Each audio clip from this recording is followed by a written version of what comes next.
Headphone கொடுங்க. Headphone நல்லா குவாலிட்டியா இருக்கு. ஹெட்ஃபோனா நெட்ஃபோனா? நெட்ஃபோன் இல்ல, ஹெட்ஃபோன் கொடுங்க நீ. ஏய் தம்பி, என்ன தம்பி நீ? ஹெட்ஃபோன் மாதிரி என் காதுல கேட்கல, நெட்ஃபோன்னு கேட்டுச்சு. ஹெட்ஃபோன் கொடுங்க, நல்லா இது கொடுங்க. ஹெட்ஃபோன் வேணுமா? ஆமா. கம்மியா ரேட்ல கொடுங்க. காசு அவர் இல்ல கிட்ட. என்ன ஒரு 10 ரூபாயில கொடுத்துட்டா தம்பி? 10 ரூபாய் இல்ல, 100 ரூபாய் போதும். பாரு தம்பி, நல்லா இருக்கா பாரு. நீ 150 போட்டு வச்சிருக்கீங்க. பரவாயில்ல தம்பி, பாரு தம்பி. 150 வாங்க முடியாது மேடம், வேற கொடுங்க என்கிட்ட.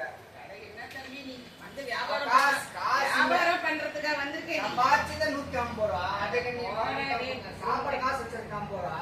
போடா. இது என்ன வாங்கிக்கோ. 100 ரூபாய் இது. பாரு நல்லா இருக்கா பாரு. ஓகே, ஜிபே பண்ணட்டா? ஜிபே வா. கேஷ் கொடு தம்பி. கேஷ் லைன் இல்ல, இருக்குது 150 ஜிபே தான். இல்ல தம்பி இப்படி சொல்றீங்க. பண்ணிடுவா. சரி தம்பி, பண்ணு தம்பி. பாத்துக்கோங்க, போச்சு காசு. ஓகே.